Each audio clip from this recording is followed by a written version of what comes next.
What if this isn't the ending you think it is? What if the thing that broke you was actually the thing that freed you? Right now, you might be sitting in the quiet aftermath of something that once consumed your entire world. A relationship that drained you. A job that defined you. A dream that collapsed in your hands. A version of yourself that no longer fits. And it hurts. It hurts in ways that are hard to explain. Not just sadness. Not just anger. But something deeper, like the ground beneath your identity has shifted. Like the person you were last year wouldn't even recognize who you are today. But what if this pain is not proof of failure? What if it's proof of completion? There's a strange moment that happens at the end of every painful cycle. It doesn't always come with fireworks or dramatic clarity. Sometimes it feels like exhaustion. Sometimes it feels like numbness. Sometimes it feels like you simply can't fight anymore. And maybe that's the sign. Maybe you're not tired because you're weak. Maybe you're tired because the lesson is over. Think about it. When something is still meant to teach you, it keeps triggering you. Keeps pulling you back in. It keeps demanding your emotional energy. But when the cycle is done, something shifts. The emotional charge weakens. The chaos loses its grip. The drama starts to feel heavy, repetitive, pointless. And that's when you know you've outgrown it. But outgrowing something doesn't feel triumphant at first. It feels disorienting. Because the familiar, even when it was painful, gave you structure. It gave you identity. It gave you something to hold on to. Now you're standing in unfamiliar space. An unfamiliar space feels like loss. You might be asking yourself, why did this have to end like this? Why did I give so much just to lose it? Why did I go through all of that? But what if you're asking the wrong question? What if the real question is, who have I become because of it? There's a difference between something breaking you and something finishing you. When something breaks you, it shatters your sense of self and leaves you powerless. But when something finishes you, it completes a chapter. It refines you. It burns away illusions. It forces you to see truths you once avoided. And sometimes the pain you experience wasn't meant to destroy you. It was meant to exhaust the version of you that kept accepting less than you deserved. Maybe you stayed too long in something that no longer aligned with who you were becoming. Maybe you kept hoping it would change. Maybe you kept trying harder, loving harder, sacrificing more. But cycles don't end because we try harder. They end because we grow beyond them. And growth is uncomfortable. Growth feels like shedding skin. Feels like standing alone. It feels like grieving something that once meant everything to you. But here's the part no one talks about. You don't grieve what was wrong for you. You grieve the version of yourself that believed it was right. That's why this hurts so deeply. Not just because something ended, but because a belief ended. A fantasy ended. An identity ended. You are not just losing a person, a job, or a dream. You are losing the old you. And that feels terrifying. Because if you're not who you used to be, then who are you? This is the in-between space. The quiet before the rebuild. The void before the becoming. And it can feel empty. But emptiness is not the same as failure. Emptiness is space. And space is necessary. Think about a forest after a fire. From the outside it looks destroyed, blackened, lifeless, ruined. But beneath the ash, the soil is richer than before. The fire cleared what was dead. It made room for new growth that could never have emerged in the old crowded landscape. That's where you are right now. Feels like everything burned down. But what if the fire wasn't punishment? What if it was preparation? Maybe the painful cycle had to collapse because it couldn't carry the next version of you. Maybe it was never designed to follow you into your future. Maybe it served its purpose, and now it's done. And you're still here. Still breathing. Still aware. Still evolving. There is something powerful about surviving a cycle you once thought would destroy you. Remember when you thought you couldn't handle this? When you felt like the weight was too much? When you imagined that if this ended you wouldn't recover? Yet here you are. Wounded maybe. Changed definitely. But still here. And that matters. Because survival is not small. Survival is strength in its rawest form. You've learned things you didn't want to learn. You've seen truths you didn't want to see. You've faced parts of yourself you tried to ignore. And now something feels different. Maybe you don't react the same way anymore. Maybe you don't chase like you used to. Maybe you don't beg for explanations. Maybe you don't feel the need to prove yourself the way you once did. That's not apathy. That's evolution. The painful cycle squeezed every drop of emotional reactivity out of you. It showed you what it feels like to overgive, to overstay, to overextend. And now your soul is saying enough. Not from bitterness, but from awareness. You can't unknow what you now know. You can't shrink back into the old mindset. You can't pretend you didn't see the red flags, the misalignment, the imbalance. And that's why this ending feels so final. Because it's not just circumstantial. It's energetic. Something has closed. You may not have closure in the traditional sense. You may not have received apologies. You may not have gotten answers. But closure is not something someone gives you. Closure is something you outgrow into. And if you feel a strange calm underneath the sadness, that's your sign. If you feel less urge to fight for something that once consumed you, that's your sign. If you feel like you're standing at the edge of something unknown, that's your sign. This isn't rock bottom. This is the threshold. The doorway between who you were and who you're about to become. But here's the catch. New life doesn't begin the moment something ends. It begins the moment you decide the old chapter will not define you. And that decision doesn't happen loudly. It happens quietly. In the moment you choose not to send that message. In the moment you choose not to revisit that memory. In the moment you choose not to shrink yourself for acceptance. In the moment you choose peace over familiarity. That's when the preparation begins. Right now you might not see the new life yet. You might only see the debris of the old one.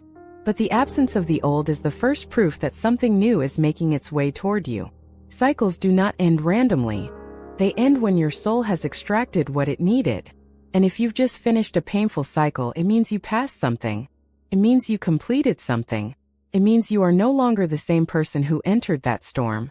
And the version of you who survived it, that version is stronger, wiser, more discerning, less willing to settle, less afraid to walk alone. So instead of asking, why did this happen to me? Try asking, what is this preparing me for? 'Cause maybe, just maybe, this wasn't the end. Maybe this was your graduation. And the new life? It's closer than you think.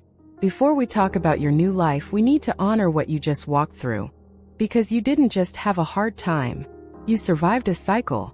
And cycles are different from single painful events. A painful event hurts once. A painful cycle hurts repeatedly. It loops. Promises change. Gives hope. Then it collapses again. Maybe it was a relationship where you kept believing this time would be different. The arguments felt familiar. The apologies felt convincing. The distance felt temporary. And every time things fell apart, you told yourself, we just need to try harder. Maybe it was a career path that slowly drained your spirit. You started with ambition, with excitement, with belief. But over time, you found yourself compromising your values, silencing your voice, shrinking your dreams. You stayed because of security, because of fear, because of what people would say. Or maybe it wasn't external at all. Maybe the cycle was internal. Self-doubt, overthinking, self-sabotage, repeating the same emotional patterns even when you knew better. A painful cycle is exhausting because it convinces you that you are one step away from relief, but never quite gives it to you. It keeps you emotionally invested, and that investment is what drains you the most. When you're inside a cycle, you don't always see it clearly. You call it loyalty. You call it patience. You call it resilience. You call it working through things. But deep down, something feels off. You feel tired in a way sleep doesn't fix. You feel anxious in a way logic can't calm. You feel responsible for things that aren't entirely yours to carry. And yet you stay. Why? Because cycles hook into your hope. Hope is powerful. It's beautiful. It keeps us alive. But when hope attaches to something that is not evolving, it becomes a trap. You hope they'll change. You hope you'll be chosen. You hope the effort will pay off. You hope the pain has meaning. And sometimes it does. But meaning doesn't always look like preservation. Sometimes meaning looks like revelation. Let's be honest. There were red flags. Moments when your intuition whispered. Moments when your body tightened. Moments when you knew this wasn't sustainable. But you pushed through. You told yourself love requires sacrifice. You told yourself success requires endurance. You told yourself healing takes time. And while those statements are true in healthy situations, they become dangerous inside toxic cycles. Because in toxic cycles, sacrifice becomes self-abandonment. Endurance becomes self-neglect. Patience becomes self-betrayal. That's the hard truth. A painful cycle doesn't just hurt because of what someone else did. It hurts because at some point you participated in your own depletion. Not because you're weak, not because you're foolish, but because you believed something about yourself that allowed it. Maybe you believed you had to earn love. Maybe you believed stability was more important than fulfillment.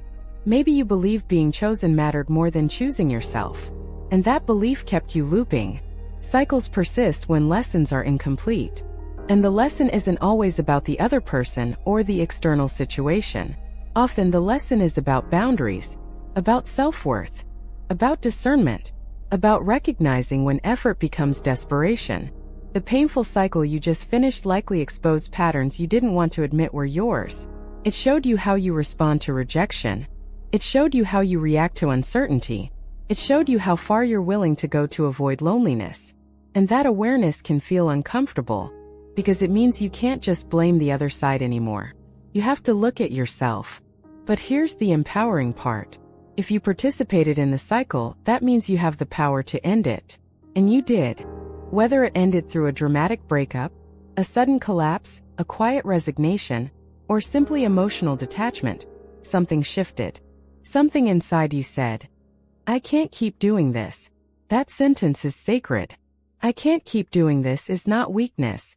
It's awakening. It's the moment your nervous system, your intuition, and your higher self align. It's the moment your body refuses to tolerate what your mind kept justifying. And let's talk about the aftermath. When a cycle ends, there's often a crash. You don't just lose the situation.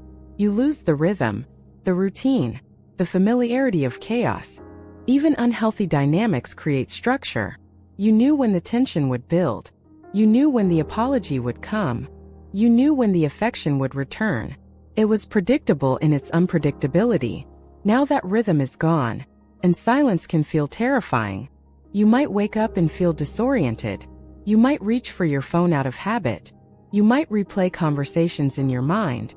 Not because you want the pain back, but because your nervous system is detoxing from it. Yes, detoxing. Painful cycles create chemical attachments. The highs and lows trigger stress hormones and dopamine spikes. The unpredictability creates addiction-like patterns. So when it ends, your body doesn't immediately feel relieved. Feels withdrawal. And that doesn't mean you made the wrong decision. It means your system is recalibrating. You are not missing the chaos. You are missing the familiarity. There's a difference. And this is where many people go back. Not because the situation improved, but because the discomfort of the unknown feels worse than the discomfort of the familiar. But you didn't go back. Or if you did, you came back out again. That's growth. The fact that you reached a point where the pain outweighed the hope is significant. Because cycles only end when clarity becomes stronger than attachment. And clarity often arrives quietly. It's not always a dramatic betrayal or explosive argument.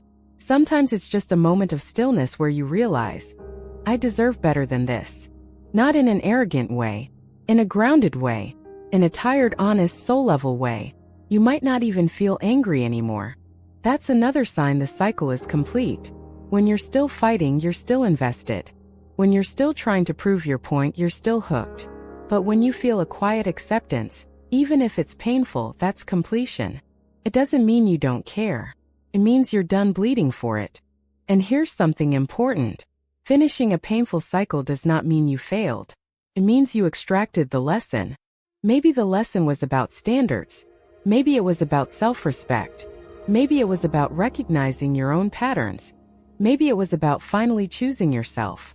Whatever it was, you couldn't have learned it intellectually. You had to live it. You had to feel it. You had to reach the point where your soul said, enough. And that point is sacred, because many people never reach it. They stay looping for years, decades. They normalize dysfunction. They shrink their dreams. They convince themselves this is just how life is. But something in you refused to normalize it. Something in you wanted peace more than familiarity. That's not small. That's evolution. And evolution doesn't happen in comfort.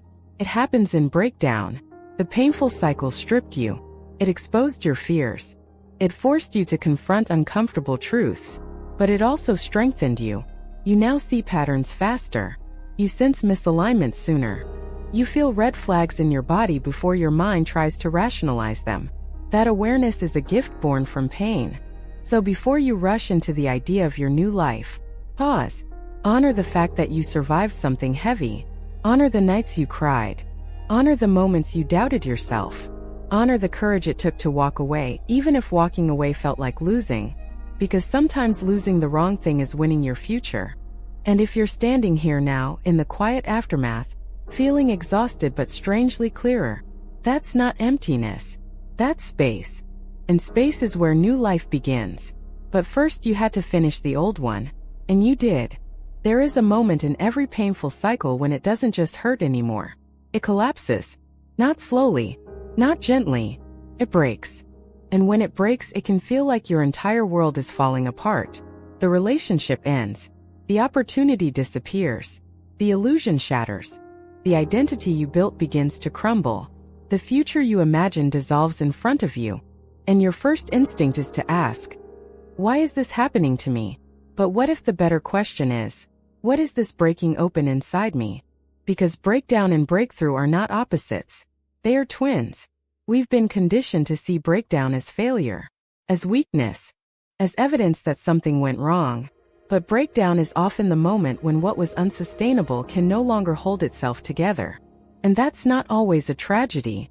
Sometimes it's mercy. Think about it this way. If something in your life was built on shaky foundations, fear, insecurity, overgiving, avoidance, illusion, it could only stand for so long. You may have decorated it beautifully. You may have defended it passionately. You may have invested years into maintaining it. But if the foundation was unstable, collapse was inevitable. And when it collapses, it doesn't just take the structure down. It takes your sense of certainty with it. You start questioning everything.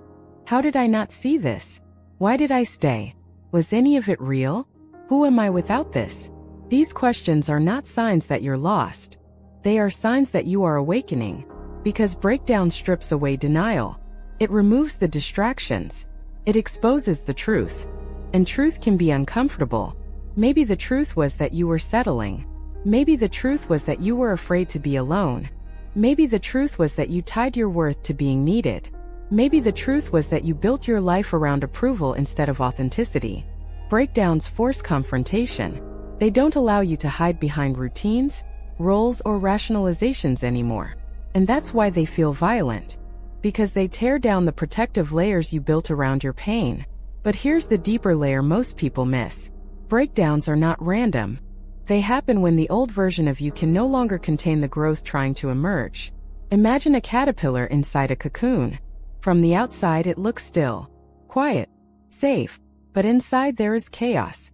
The old structure is dissolving. Cells are reorganizing. The caterpillar doesn't simply grow wings. It completely breaks down into a liquid state before reforming. Transformation is messy, and you are not exempt from that process. When your life began to fall apart, it wasn't because you were being punished.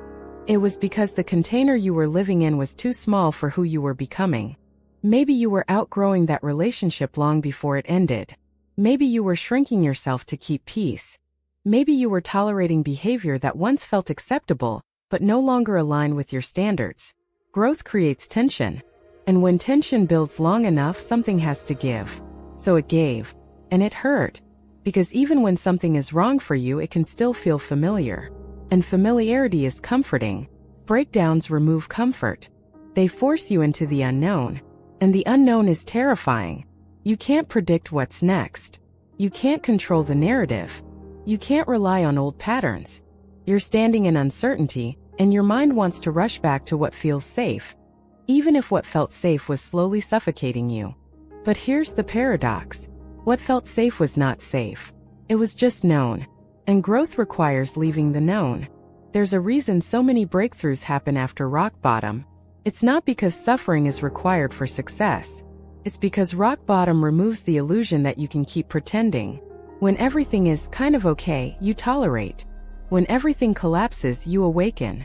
You begin to see clearly. You begin to ask harder questions. You begin to take responsibility for your patterns. You begin to demand more from yourself and from life. Breakdown forces you into honesty, and honesty is the doorway to change. Think back to the moment things started unraveling. Was there a part of you that felt relief even through the pain? A quiet voice that whispered, "I can't keep doing this?" That voice is important, because breakdown doesn't just destroy. It reveals. It reveals what was already fragile. It reveals where you were compromising yourself. It reveals what you were ignoring. And it reveals your strength. Yes, your strength. Because the fact that you're still here, reflecting, learning, searching for meaning, means the breakdown didn't defeat you. It initiated you. Initiated you into a deeper version of yourself. Into awareness. Into maturity. Into discernment. You now see things you couldn't see before. You understand dynamics you once romanticized. You recognize patterns you once justified. That clarity didn't come from comfort. Came from collapse. There's a metaphor that captures this perfectly. The forest fire. When a forest burns, it looks like total devastation. Blackened trees. Ash-covered ground. Silence. It appears lifeless. But what most people don't realize is that certain seeds can only germinate after intense heat. The fire cracks them open. It activates growth that would never happen in mild conditions. Your breakdown was heat. Cracked something open inside you. It activated awareness. It ignited self-respect. It forced you to redefine your standards. Without the fire, you might have stayed. Without the collapse, you might have settled. Without the pain, you might have continued negotiating with your own worth. Breakdown ends negotiation. It draws a line. Says no more. And sometimes that no more feels like loss before it feels like liberation. You might still be grieving. You might still replay memories. You might still feel anger or regret. That doesn't mean the breakdown was meaningless. It means you're human. Grief is not proof you made the wrong choice. It's proof you cared. But caring doesn't mean clinging. And loving doesn't mean losing yourself. One of the hidden purposes of breakdown is identity restructuring. When something ends dramatically, it destabilizes your sense of self. You no longer see yourself as someone's partner, someone's employee, someone's savior, someone's fixer. You are forced to ask, who am I without this role? That question is uncomfortable, but it is powerful. Because many people live their entire lives defined by roles rather than essence. Breakdown strips roles. It leaves essence. And essence is raw. It's vulnerable. But it's real. Maybe for the first time in years you are not performing. You are not managing someone else's emotions. You are not proving your worth. You are just you. And that can feel both freeing and frightening. Because now the responsibility shifts inward. You can't blame circumstances forever. You can't distract yourself with fixing someone else. You have to rebuild intentionally. And rebuilding is sacred. But it can only happen after demolition. You can't renovate a structure that is fundamentally unstable. You have to clear it. And clearing is messy, dusty, loud, uncomfortable, but necessary. Your breakdown was demolition. Not destruction for the sake of suffering. Destruction for the sake of reconstruction. The version of you that entered that painful cycle would not recognize the version of you standing here now. You are more aware, more cautious, more intentional, more aligned. You might also be more guarded, and that's okay for now. Healing softens you again, but clarity stays. And clarity is a gift earned through experience. So if your life feels like it fell apart, maybe it fell apart because it was built around who you used to be, and you are not that person anymore. Breakdown is not the end of your story. It's the end of denial. It's the end of shrinking. It's the end of repeating patterns unconsciously. It's the moment you realize that survival is not enough. You want alignment. You want peace. You want authenticity. And sometimes the only way to reach that level is to lose what was misaligned. So instead of seeing your breakdown as a collapse of everything good, try seeing it as the clearing of everything that couldn't follow you into your future. Because not everything that ends is meant to be restored. Some things end because your next chapter requires space. And space only comes after something breaks. Your breakdown had a purpose, even if you can't fully see it yet. especially if you can't fully see it yet, because the seeds have already been planted. And what grows next will not look anything like what fell apart. There is a powerful difference between something pausing and something ending. When a painful cycle pauses, you still feel pulled toward it. When it ends, something inside you feels still. Not necessarily happy, not necessarily healed, but still. And that stillness is one of the first signs the cycle is truly over. Because when you are still emotionally entangled, everything feels charged. You replay conversations. You draft messages you never send. You imagine alternative outcomes. You fantasize about reconciliation or redemption. Your mind stays busy because your attachment is still alive. But when the cycle is complete, the noise begins to fade. You might still think about it, but it doesn't consume you. You might still feel sadness, but it doesn't destabilize you. You might still remember the good moments, but they don't override the truth. That emotional charge? It weakens. And that is your first sign. 1. The triggers don't hit the same. There was a time when the smallest thing could set you off. A delayed text, a shift in tone, a certain name popping up, a specific memory resurfacing. Your nervous system would react immediately. Anxiety, anger, fear, hope, adrenaline. But now, you notice something different. You see the trigger, and it passes. Doesn't hook you the same way. You might feel a brief sting, but it doesn't spiral. You don't feel the urge to fix, chase, defend, or prove. That's growth. When triggers lose their intensity, it means you are no longer energetically tethered to the pattern. Cycles rely on emotional reactivity to survive. No reaction, no repetition. If you're no longer reacting the way you used to, that's not numbness. That's integration. 2. You've stopped romanticizing the past. Another sign the cycle is over is clarity. When you were inside it, you focused heavily on potential, on what it could be, on who they could become, on what might happen if you just held on a little longer. But now, you see what it actually was. Not just the highlights, not just the chemistry, not just the good days. You see the inconsistency, the imbalance, the emotional cost, the compromises you made. You're no longer rewriting history to soften the truth. And that's huge, because romanticizing is a coping mechanism. It keeps you attached to the fantasy version instead of the reality. When the fantasy dissolves and you can hold both the good and the bad without distortion, the cycle has lost its grip. You don't hate it. You don't idolize it. You simply understand it. 3. You feel a strange, quiet calm. This one surprises people. After chaos, you expect either devastation or euphoria. But what often arrives instead is calm. Not loud happiness. Not dramatic relief. Just quiet. You wake up and realize your chest feels lighter. You go through your day without the constant background anxiety. You notice you're not checking your phone the same way. That quiet calm can feel unfamiliar, even unsettling, because you were used to intensity. But calm is not emptiness. Calm is stability. It's what life feels like when you're no longer bracing for emotional impact. And if calm feels boring compared to the roller coaster you just left, that's simply your nervous system adjusting to peace. Peace feels foreign when you've lived in survival mode. But that calm? It's proof you're no longer in the storm. 4. You no longer need closure from them. This is one of the most powerful signs. In the beginning, you may have needed answers. Why did this happen? Did they ever really care? Was any of it real? Will they regret losing me? You wanted explanation, validation, accountability. But now, you don't feel the same urgency. You may still be curious. You may still wish things ended differently. But you no longer feel dependent on their words to move forward. That shift is monumental.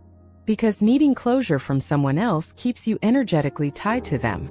When you realize that closure is something you create internally through acceptance, understanding, and boundaries, you step into emotional sovereignty. You don't need them to admit they were wrong. You don't need them to apologize. You don't need them to come back so you can reject them. You've already closed the door within yourself. And once that door is closed internally, it rarely reopens externally. 5. The idea of going back feels heavy. This is a test many people face. Imagine for a moment that the situation presented itself again. The person returns. The job reopens. the opportunity resurfaces. How does your body respond? Does it feel exciting? Or does it feel exhausting? If the idea of going back feels heavy, if you feel a subtle resistance, a sense of "I don't want to relive that," that's clarity. You're not craving redemption anymore. You're protecting your peace. And that's a sign of maturity. In earlier stages, you might have gone back just to prove something, to win, to fix it properly this time. But now, you understand that repeating the same pattern won't produce a different result unless something fundamental changes. And if you sense that nothing fundamental has changed, you don't feel tempted. That's not bitterness. That's wisdom. 6. You've redirected your focus. When you're inside a cycle, your focus narrows. You think about them constantly. You analyze every interaction. You organize your schedule around the dynamic. You emotionally orbit the situation. But when the cycle ends, your focus widens. You start thinking about yourself again. Your goals. Your health. Your friendships. Your creativity. Your future. You begin investing energy inward instead of outward. And that shift changes everything. Because attention is currency. Where your attention goes, your life grows. If your attention is no longer consumed by that old pattern, it means your energy is being reclaimed. And reclaimed energy builds new chapters. 7. You feel more discernment, not more cynicism. After pain, it's easy to become guarded. But there's a difference between walls and boundaries. Walls say, "No one gets close." Boundaries say, "Only the right ones get close." If you find yourself more discerning, noticing red flags earlier, trusting your intuition faster, asking better questions, that's not bitterness. That's evolution. You're not closed. You're selective. And selectivity is a sign that you value yourself differently now. Pain taught you, and you listened. 8. You're not trying to prove anything anymore. At one point, you may have wanted to prove your worth, to show them what they lost, to demonstrate that you were right, to win the narrative. But when the cycle is truly over, that drive fades. You don't need revenge success. You don't need validation from their regret. You simply want alignment. Your life is no longer a reaction to them. It's a reflection of you. And that's the ultimate sign the cycle has ended. You are no longer defining yourself in relation to what happened. You are defining yourself by what you choose next. Cycles don't end with fireworks. They end with subtle shifts. Less obsession. Less emotional charge. Less urgency. More clarity. More calm. More self-respect. If you recognize yourself in these signs, understand something important. You didn't just survive a painful chapter. You completed it. Completion doesn't mean the memories vanish. It means the grip loosens. And once the grip loosens, you are free to move forward. Not because you're running away, but because you're no longer tethered. The cycle is over. Not because the other person changed. Not because the circumstances improved, but because you did. And when you change, the old pattern cannot hold you anymore. That's not luck. That's growth. And growth always prepares you for something new. After the storm ends, there is silence. And that silence can feel unbearable. You thought that once the painful cycle was over, you would feel relief, freedom, maybe even happiness. You imagined a dramatic sense of release, like breaking free from chains. But instead you feel empty. Not devastated the way you were before. Not anxious the way you used to be. Just hollow. And that emptiness confuses you. Because if the cycle was so painful, why doesn't ending it feel better? Here's the truth no one prepares you for. When a chapter closes, there is always a void before the next one begins. And the void feels like nothing. But nothing is not meaningless. Nothing is space. And space is uncomfortable when you've been used to chaos. For a long time, your nervous system was operating in survival mode. There were constant emotional highs and lows. Uncertainty, hope, disappointment, tension, temporary relief. Repeat. That rhythm became familiar. Even exhausting patterns become familiar. And when that rhythm disappears, your system doesn't immediately relax. It recalibrates. You are not just grieving the person, the job, or the situation. You are grieving the version of yourself who existed inside that dynamic. Identity is powerful. You weren't just someone going through something. You were someone who fought for love, someone who held on, someone who tried, someone who endured. Now that the cycle is over, who are you? That question creates emptiness, because identity has to dissolve before it can rebuild. Think about it like this. When you remove furniture from a room, the room feels larger but also strangely bare. You notice echoes. You notice the empty corners. You notice how quiet it is. That doesn't mean the room is broken. It means it's ready to be redesigned. But before redesign comes stillness. And stillness feels unnatural when you've been overstimulated emotionally for months or even years. The emptiness you feel is not depression by default. It is decompression. It is your mind and body adjusting to the absence of intensity. Intensity can be addictive. The emotional roller coaster, the arguments, the reconciliations, the uncertainty, created chemical spikes in your brain. Stress hormones, dopamine bursts, adrenaline. When that stops, your system goes through withdrawal. Yes, withdrawal. Not from the person necessarily, but from the pattern. That's why you sometimes miss it even though you know it wasn't healthy. You don't miss the pain. You miss the stimulation. And now you're in neutrality. Neutrality feels dull compared to chaos. But neutrality is where stability is born. Here's another layer to the emptiness. You shed illusions. Illusions fill space. They give you something to anticipate. Maybe you imagined a future with that person. A promotion. A reconciliation. A transformation. A different ending. When those imagined futures dissolve, they leave emotional vacancy. You're not just grieving what happened. You're grieving what you thought would happen. And imagined futures can feel very real. So when they disappear, the emptiness is deep. But here's what's really happening beneath the surface. Your ego is restructuring. The ego is not a bad thing. It's the part of you that creates identity and attachment. It says, this is who I am. This is what I have. This is what I deserve. When a painful cycle ends, the ego loses a reference point. And it panics. It wants something to grab onto. That's why you might feel tempted to distract yourself. To rush into something new. To fill the void quickly. To prove you're okay. But rushing to fill emptiness prevents integration. This in-between phase is sacred. It's the cocoon stage. And the cocoon stage is not glamorous. From the outside, nothing appears to be happening. But inside, everything is reorganizing. Your standards are shifting. Your boundaries are solidifying. Your sense of self is separating from external validation. Your nervous system is learning that calm is safe. And that takes time. Emptiness also reveals something profound. Without constant external stimulation, you are left with yourself. Your thoughts. Your habits. Your inner dialogue. And that can be confronting. Because when the noise fades, you can't avoid yourself anymore. You begin to notice where you abandoned your needs. Where you tolerated less than you deserved. Where you silenced your intuition. The void is reflective. It mirrors you back to yourself. And that can feel lonely at first. But loneliness in this phase is not a sign that you should go back. It's a sign that you are reconnecting inward. There's a difference between loneliness and solitude. Loneliness says, I am missing someone. Solitude says, I am meeting myself. Right now, you are in transition between the two. And transitions are uncomfortable, but they are necessary. You cannot step into a new life while still emotionally crowded by the old one. There must be a clearing. And clearing feels empty. But emptiness is fertile. Imagine planting seeds in soil that is already full of weeds and roots from previous plants. Nothing new can grow properly. The soil has to be cleared, turned, aerated, left bare for a moment. That bare soil is not dead. It's prepared. Your emptiness is preparation. You may also feel a strange loss of motivation. That's normal too.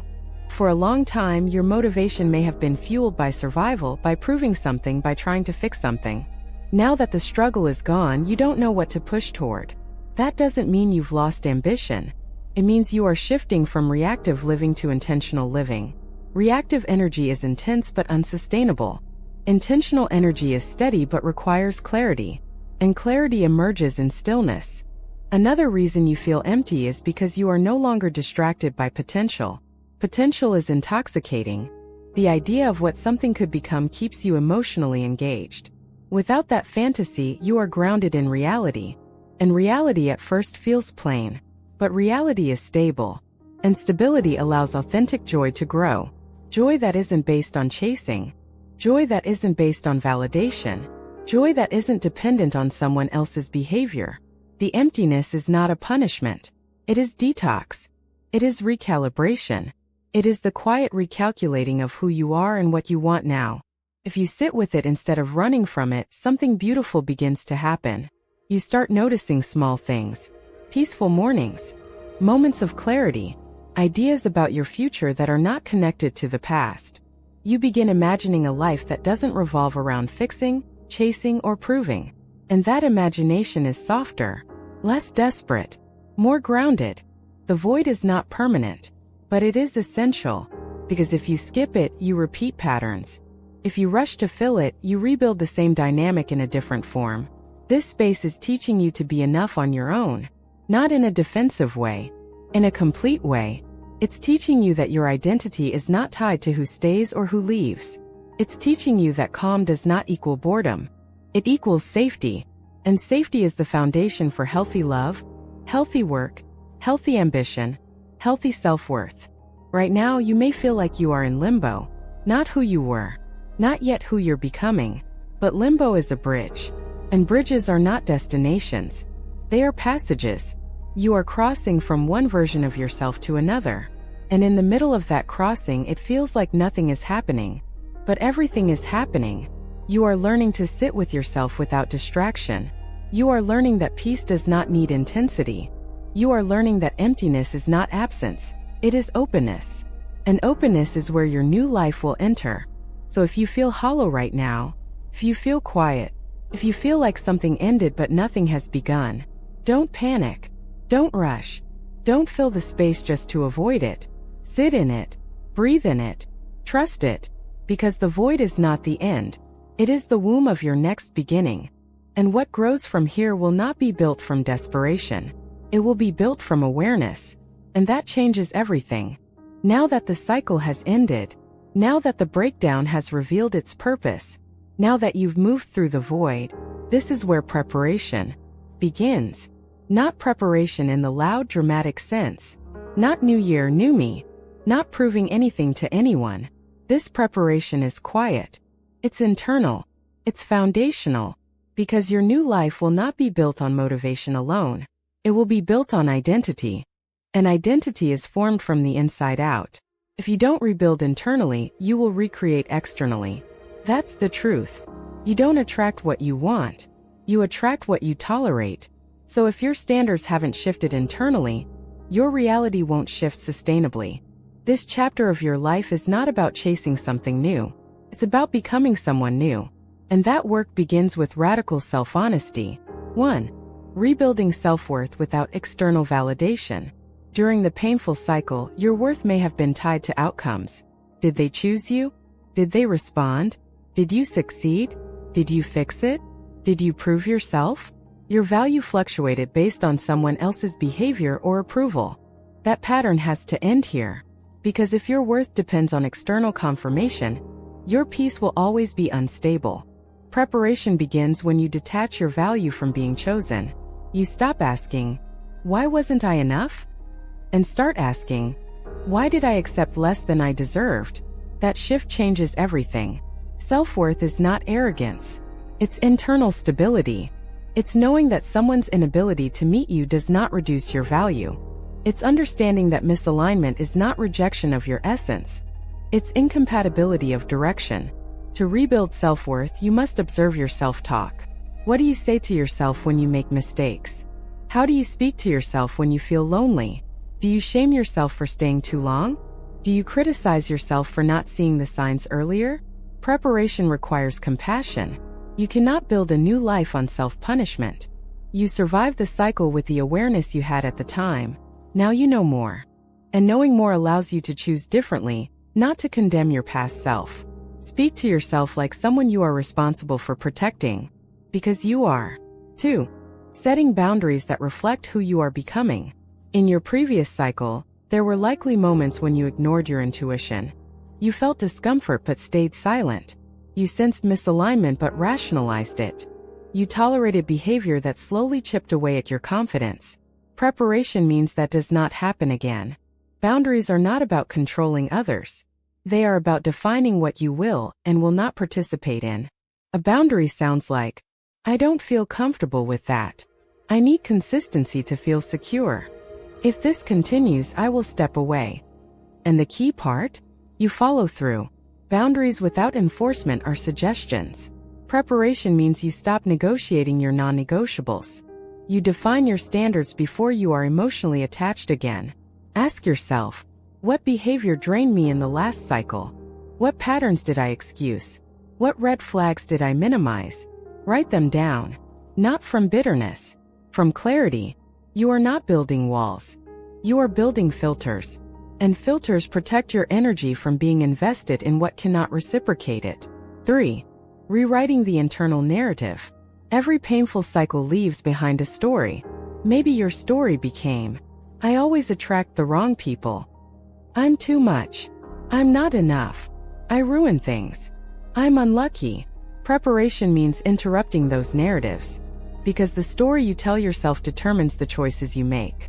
If you believe you're unlucky in love, you will unconsciously choose what confirms that belief.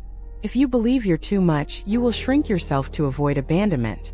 But what if the story shifts? What if the truth is, I stayed longer than I should have, but now I know better. I gave deeply, and that is a strength when given to the right person. I ignored my intuition before, but I won't again.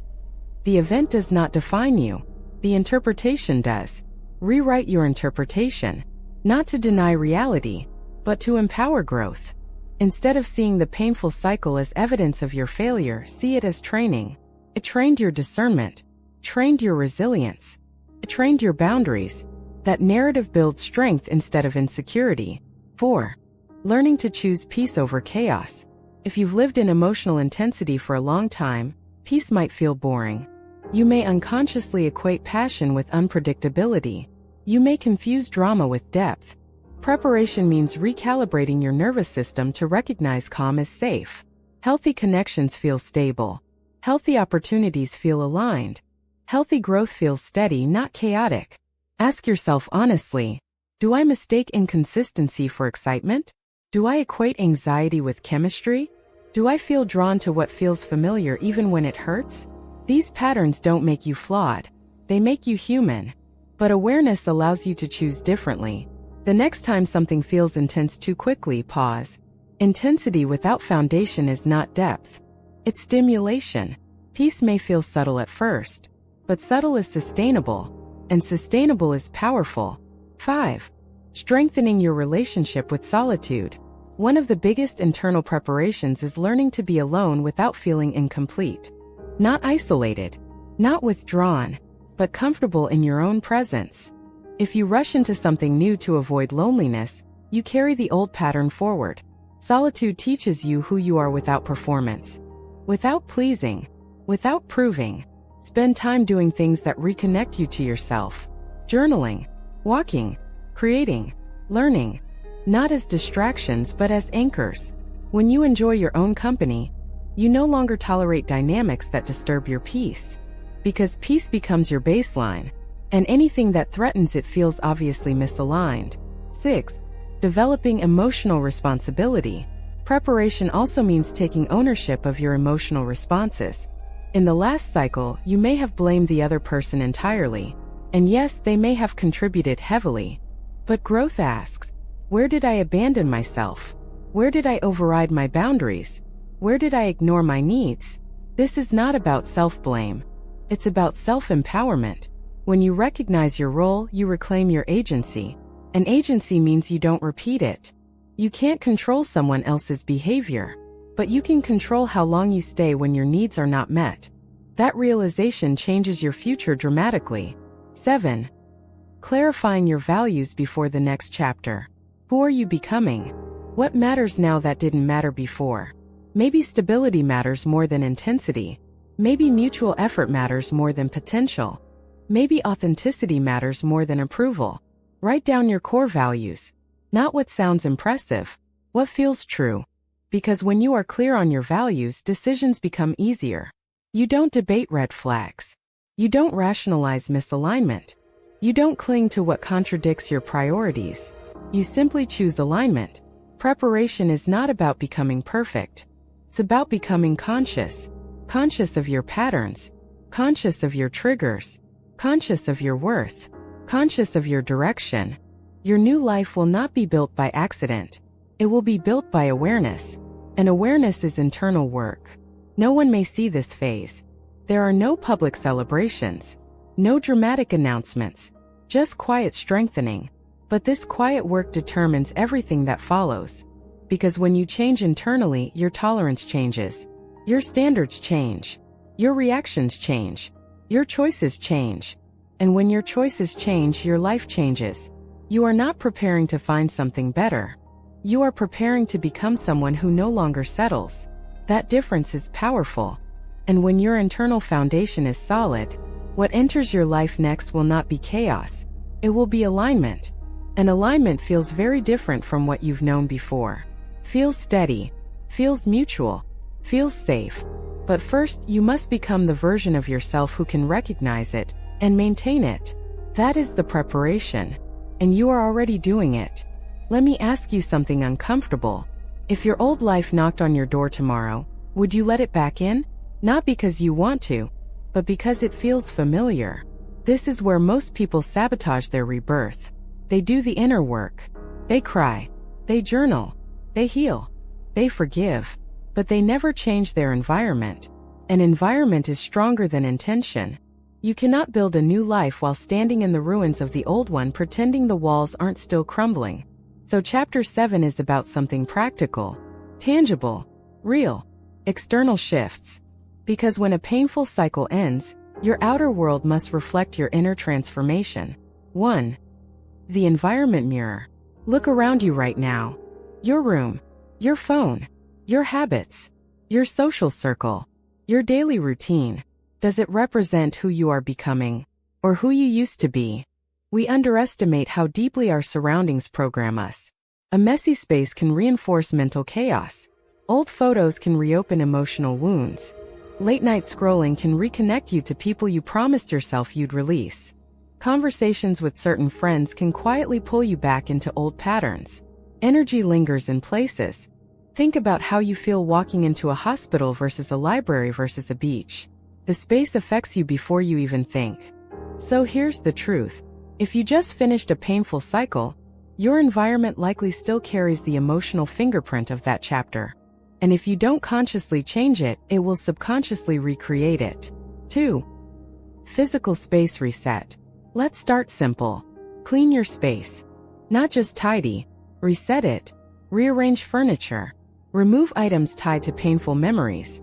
Donate clothes that remind you of who you were during survival mode. Throw away symbolic objects from relationships that ended. Ask yourself, does this item belong to my future or my past? You don't need dramatic gestures. You need intentional ones. Even something as small as changing your bedsheets or adding a new plant can signal to your nervous system. This is a new chapter. Because healing isn't just emotional, it's environmental. 3. Digital detox of the old version. Now let's talk about the invisible environment. Your phone, your camera roll, your messages, your social media feeds. How many times have you reopened a wound just by scrolling? How many times have you stalked someone who is no longer part of your destiny? Digital ties are still ties. Mute, unfollow, archive, delete. Not from anger, from self-respect. You are not weak for protecting your peace. And if you're honest, you know when something still hooks your nervous system. Your new life cannot fully enter if you're emotionally plugged into your old one through a screen. This is not about pretending the past didn't happen. It's about refusing to relive it daily. 4. Changing your standards. External preparation isn't just about cleaning and deleting. It's about standards. Who do you allow access to you now? After pain, many people swing between two extremes. Asterisk becoming overly guarded. Asterisk or repeating the same type of connection out of familiarity. But the real shift is raising your baseline. Ask yourself, asterisk what behaviors will I no longer tolerate? Asterisk what level of communication do I now require? Asterisk what kind of effort matches my worth? Your painful cycle taught you something. Use it. If you learned you were overgiving, practice receiving. If you learned you accepted breadcrumbs, demand clarity. If you learned you shrank yourself, expand unapologetically. Preparation means pre-deciding what is no longer negotiable. So when the test arrives, and it will, you don't hesitate. 5. Releasing people who belong to the old chapter. This part is hard, because sometimes the painful cycle didn't just involve one person. It involved a version of your social circle. Some friendships are trauma-bonded. Some dynamics are built around complaining, gossip, or shared dysfunction. Some people only recognize you in your wounded identity. When you grow, not everyone claps. Some feel threatened. Some feel uncomfortable. Some try to subtly pull you back to who you were. Not out of evil, but out of familiarity. You don't have to dramatically cut everyone off, but you do need to notice who feels heavy now, who feels aligned, who respects your growth, who resists it. Growth will naturally filter your circle. Let it. You are not abandoning people. You are aligning with who you are becoming. 6. New habits create new identity. Here's something powerful. You don't become your new self by thinking differently. You become them by acting differently. What does your future self do in the morning? Do they wake up anxious and check their phone immediately? Or do they start the day grounded? Do they choose foods that drain them, or foods that energize them? Do they overwork to feel worthy, or balance ambition with rest? Habits are identity rehearsals. If your old cycle involved chaos, start practicing consistency. If your old cycle involved neglecting your health, start honoring your body. If your old cycle involved chasing unavailable people, start investing in yourself. Small daily shifts compound. You don't need a complete life overhaul in 1 week. You need repetition. 7. Making space for what you haven't met yet. Here's something beautiful. You cannot predict who or what is coming into your new life, but you can prepare space for it. Imagine moving into a new home. You wouldn't keep every box from the old one unopened in the middle of the living room. Yet emotionally, many people do exactly that. They say they want love, but they're still emotionally entangled with an ex. They say they want peace, but they schedule their lives around stress. They say they want abundance, but they cling to scarcity thinking. Space is energetic permission. When you release what's outdated, you create room for what's aligned. Trust that the empty space you feel right now is not punishment. It's preparation. 8. An illustrative example. Let me tell you about someone I'll call Daniel. Daniel ended a long relationship that had drained him for years. He did the emotional work. He processed the grief. He understood his attachment patterns. But months later, he still felt stuck. Why? Because nothing externally had changed. He still slept on the same side of the bed they shared. Still kept her favorite mug in the cabinet. Still drove by places they used to visit. Still talked to mutual friends who constantly updated him about her life. His body never fully felt safe to move on. So one weekend he made a decision. He rearranged his bedroom. He donated items tied to memories. He changed his gym schedule. He stopped asking mutual friends for updates. He signed up for a class he'd always wanted to take. Within weeks, something shifted. Not because he erased the past, but because his environment stopped reinforcing it. Sometimes healing accelerates when your outer world catches up to your inner decision. 9. The courage to step into the unknown. External shifts require courage, because the old life, even if painful, is predictable. And predictability feels safe to the nervous system. New routines feel strange. New people feel uncertain. New standards feel intimidating. You may even feel lonely for a while. That doesn't mean you made the wrong choice. It means you stepped into unfamiliar territory. And unfamiliarity is the doorway to transformation. 10. Final reflection for this chapter. So let me ask you, if your future self walked into your current life today, would they recognize it as home? Or would they gently start moving things around? You have finished a painful cycle. That was the internal ending. Now comes the external alignment. Clean the space. Change the habits. Raise the standards. Release what no longer fits. Create room for what hasn't arrived yet. Your new life is not something you wait for. Something you prepare for. And preparation is an act of faith. You are not just healing. You are renovating. And what you're building next will not resemble what you survived. It will reflect what you've learned. Now the question is, are you ready to rearrange your world to match your rebirth? Let me tell you a story. Not a fairy tale.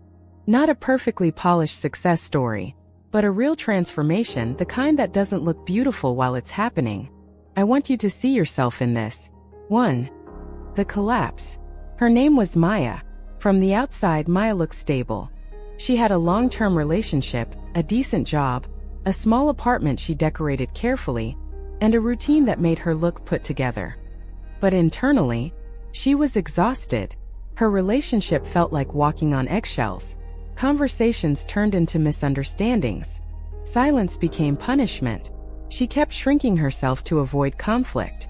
She told herself, "This is just what long-term love looks like." At work, she felt invisible. She overperformed, over-delivered, and still felt replaceable. And slowly, she started abandoning herself. Have you ever done that? Stayed too long. Explained away red flags. Accepted less than you knew you deserved just to avoid starting over? Maya did. Until the day everything collapsed at once. Her partner ended the relationship abruptly after months of emotional distance. At work, a restructuring eliminated her position within the same week. In 7 days, she lost the 2 pillars she built her identity around. She didn't just lose a relationship and a job. She lost who she thought she was. 2. The dark void. The first month felt like suffocating silence. She woke up with panic in her chest. The bed felt too big. Her phone was quiet. No one needed her. No one expected anything from her. And strangely, that terrified her. Because for years, her value was tied to being needed. Without the chaos, without the overgiving, without the constant effort to hold everything together, she felt empty. She questioned everything. Was I not enough? Was it all my fault? Did I waste years of my life? Some nights she replayed arguments in her head. Other nights she scrolled through old photos and reopened wounds.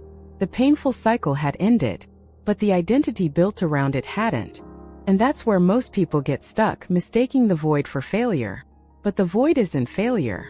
It's neutral ground. 3. The subtle realization. One afternoon, about 6 weeks into her rock bottom, something small happened. She met an old friend for coffee, someone she hadn't seen in years. Not someone from her relationship circle. Not someone connected to her job.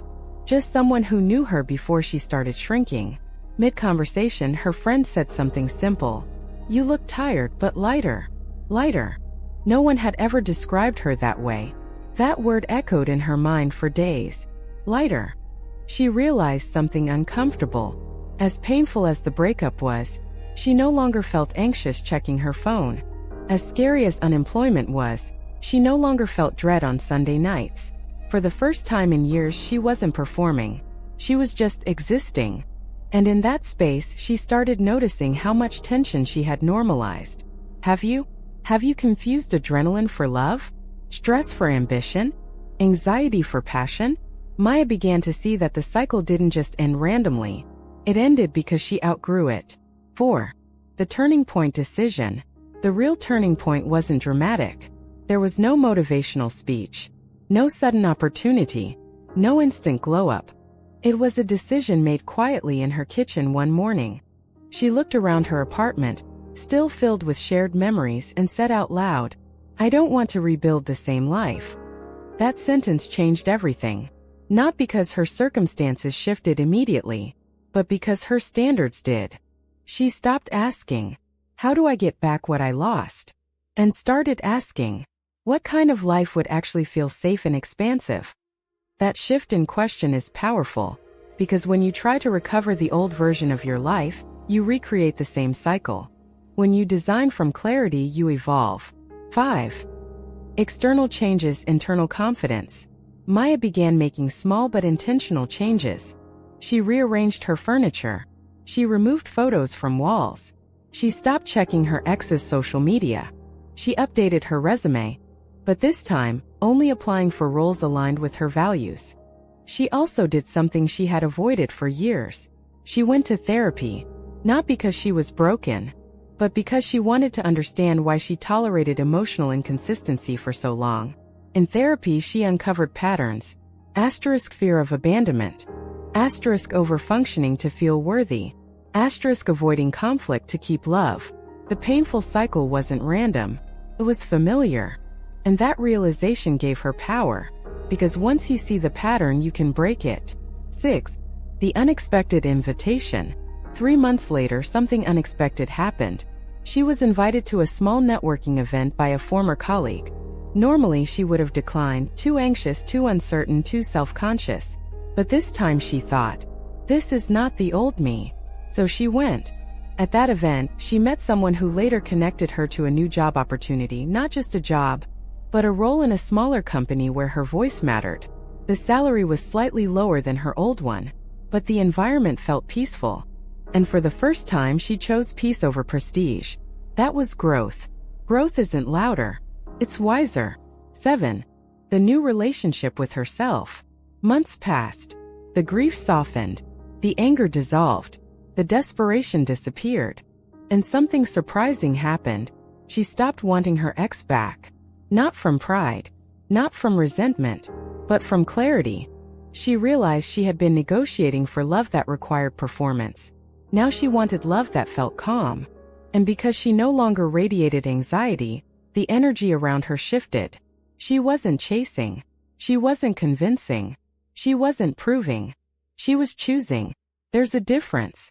8. The lesson beneath the pain. If you ask Maya today what the most painful part of that cycle ending was, she won't say the breakup or the job loss. She'll say, losing the illusion.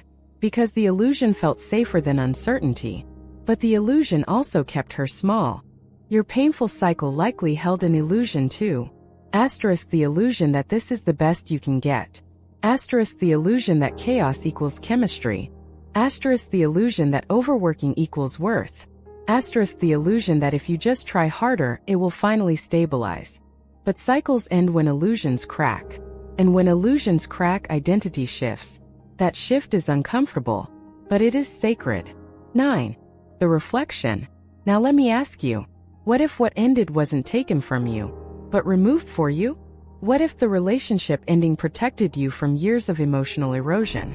What if losing that job prevented long-term burnout? What if the silence you're experiencing right now is not abandonment, but recalibration? Can you imagine that possibility? Because here's the truth. Every rebirth begins with disorientation. You don't recognize yourself at first. You don't recognize your life. But slowly, subtly, power returns. Not loud power. Quiet certainty. 10. Your story is still being written. Maya's story didn't end with perfection.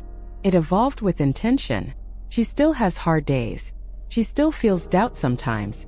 But she no longer lives in survival mode. And that's the difference. If you have just finished a painful cycle, you are standing exactly where Maya once stood. In the void. Between identities. Between chapters. It feels unstable. But it is fertile. This is the chapter where you decide. Will you rebuild what was familiar? Or will you construct what is aligned? Because the next version of your life will not be accidental. It will be intentional. And one day you may look back at this exact moment, the moment you thought everything fell apart, and realize, this was the day your real life began. Not when things were comfortable. Not when everything made sense. But when you chose growth over familiarity. So here's the question that matters most. What quiet decision are you ready to make today, that your future self will thank you for? Let me ask you something that might feel uncomfortable. If the pain that just ended was never meant to stay, then who are you without it? Not who were you before it, not who you were during it, but who are you now on the other side? Because here's the truth most people avoid. Pain becomes an identity. When you've survived a toxic relationship, you become the one who was betrayed. When you've endured career instability, you become the one who was overlooked. When you've faced abandonment, you become the one who is always left. And slowly, without realizing it, your nervous system gets used to that storyline. You don't just heal from pain. You detach from the identity built around it. And that detachment can feel like losing a part of yourself. So this chapter is about the question that changes everything. Not a question that demands an answer from your mind, but one that awakens something deeper. 1. Who are you without the chaos? Close your eyes for a moment and imagine this. No drama, no instability, no waiting for someone to change, no overthinking text, no bracing yourself for disappointment, just calm. How does your body respond to that image? Does it relax? Or does it feel strange, even boring? Be honest. Because some of us have confused intensity with connection, chaos with passion, anxiety with love. If your old cycle was emotionally volatile, your nervous system may have been addicted to the highs and lows. So when peace arrives, it feels unfamiliar. But unfamiliar does not mean wrong. It means you're stepping into new territory. Ask yourself, if chaos is no longer part of my life, who am I? Am I still interesting? Am I still needed? Am I still valuable? Or was I defining myself by how much I could endure? 2. What if this happened for you? This is the question that rearranges perspective. What if this happened for you? Not to punish you, not to humiliate you, not to prove your unworthiness, but to redirect you. I know that sounds almost offensive when the wound is fresh, because pain feels personal. But consider this. How many times did you ignore your intuition before the cycle collapsed? How many times did you feel something was off, but convinced yourself to stay? Sometimes life doesn't remove something gently. It removes it decisively, because we wouldn't have left on our own. What if the ending was protection? Protection from deeper entanglement. Protection from long-term dissatisfaction. Protection from becoming someone you were never meant to be. Can you allow that possibility? You don't have to believe it fully yet. Just consider it. 3. Are you ready to stop surviving? There's a difference between surviving and living. Survival mode is reactive. You're constantly adjusting, fixing, explaining, tolerating, managing. You become hyper-aware of other people's moods. You overanalyze situations to prevent conflict. You exhaust yourself trying to maintain stability. Living is different. Living is proactive. You choose environments aligned with your values. You communicate needs clearly. You walk away when something feels wrong. Survival says, how do I make this work? Living says, does this even fit? So here's the real question. Are you ready to stop surviving? Because stepping out of survival mode requires trust. Trust that you don't need to chase chaos to feel alive. Trust that you don't need to prove your worth through endurance. Trust that stability will not suffocate you. That trust takes courage. 4. What are you no longer available for? Transformation becomes real when boundaries become clear. So let's get specific. What are you no longer available for? Asterisk inconsistent communication? Asterisk emotional unavailability? Asterisk being the only one putting in effort? Asterisk working in environments that drain you? Asterisk friendships built on negativity? Say it internally. I am no longer available for. Notice how powerful that feels. Not because it controls others, but because it clarifies you. Your painful cycle revealed your limits. Now it's your responsibility to honor them. Because if you don't define what you're unavailable for, life will test you again. Not as punishment, but as confirmation. 5. What does peace look like to you? We talk about wanting peace, but have you defined it?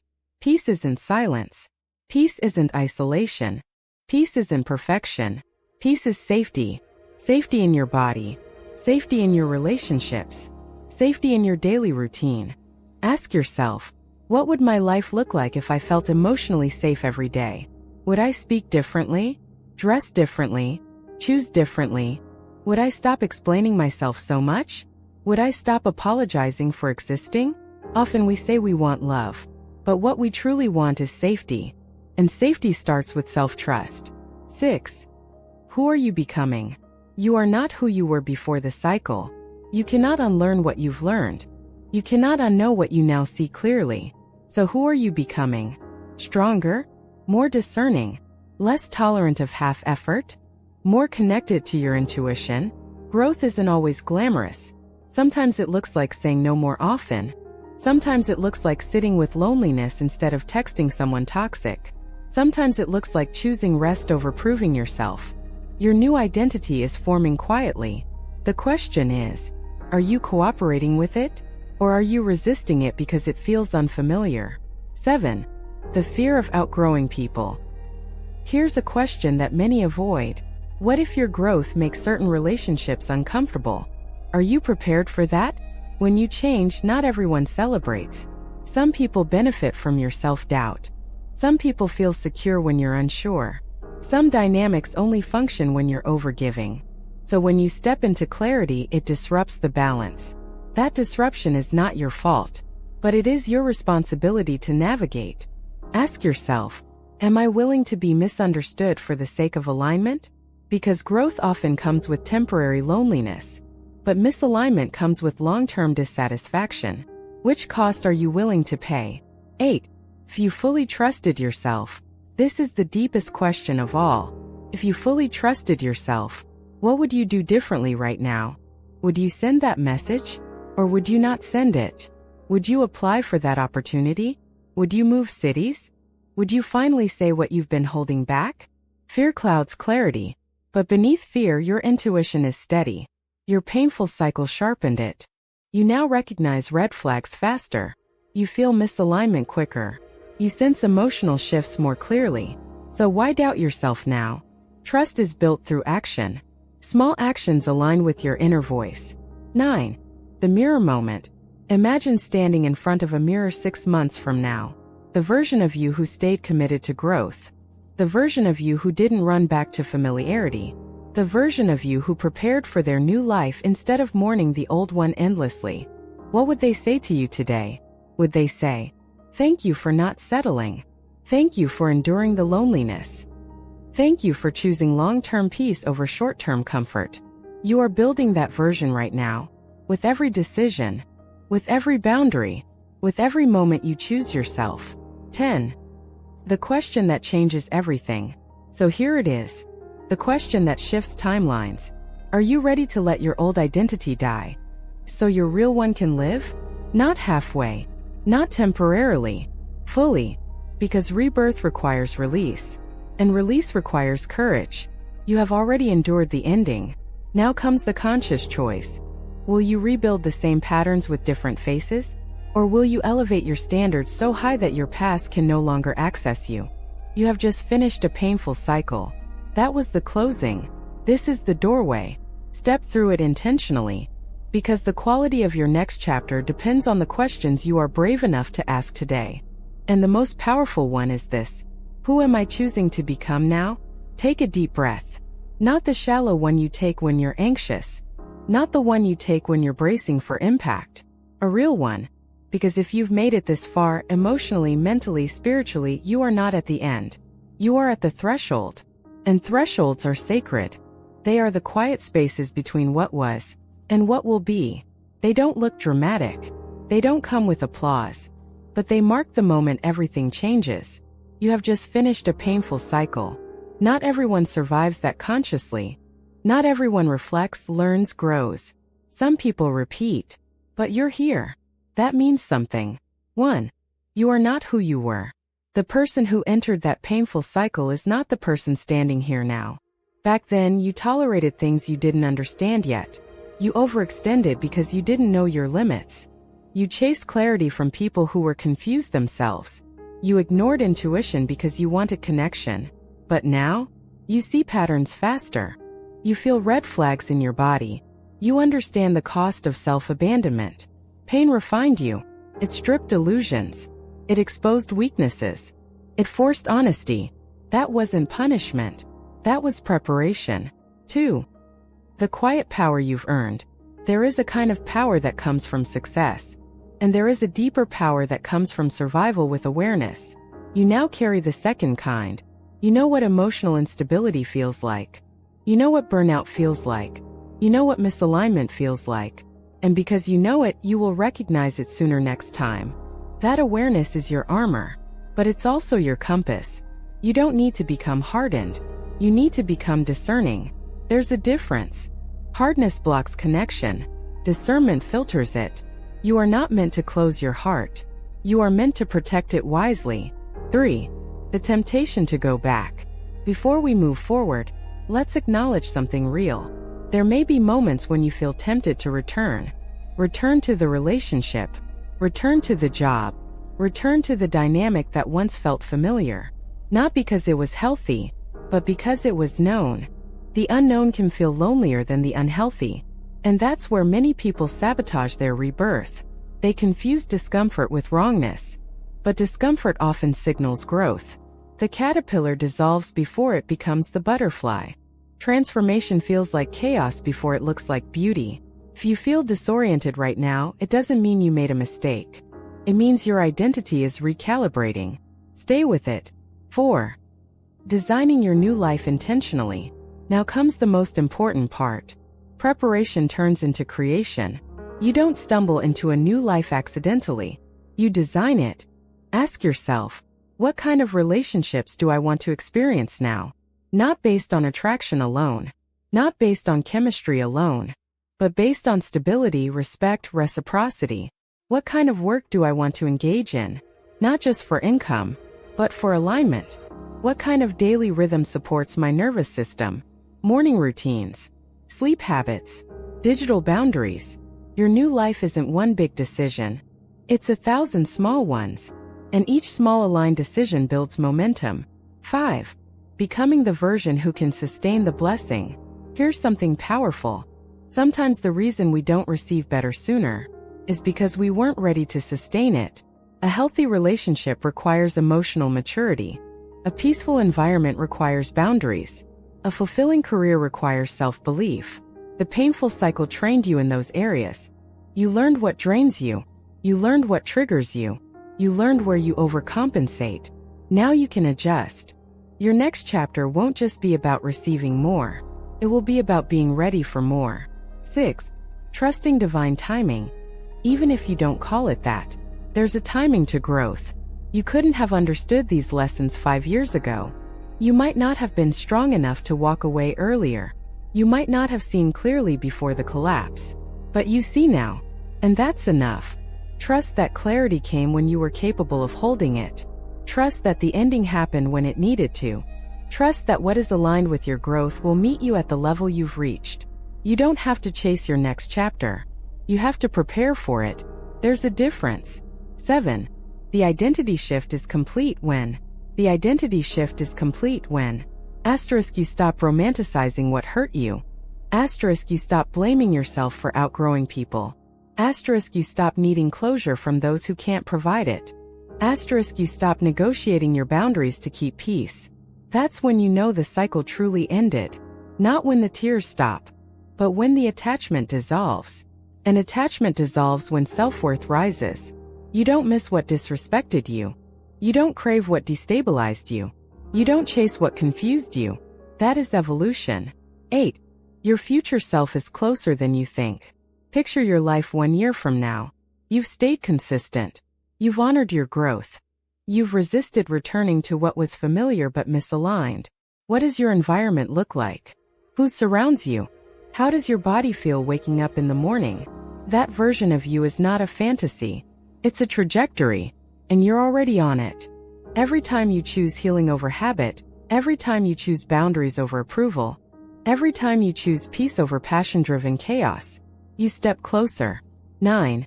This was not a breakdown. It was a graduation. Let's reframe everything. What if this wasn't a breakdown?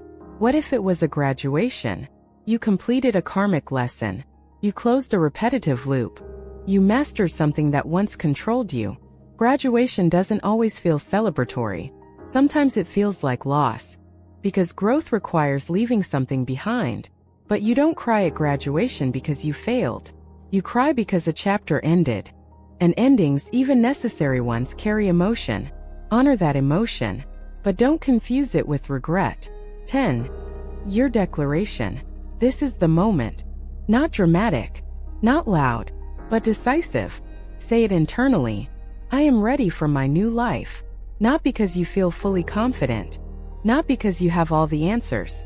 But because you refuse to repeat what you've outgrown. You are ready to love differently. Work differently. Choose differently. Live differently. And readiness isn't about perfection. It's about commitment. Commitment to growth. Commitment to self-respect. Commitment to alignment. If this message found you at the exact moment you needed it, that's not coincidence. You didn't finish a painful cycle by accident.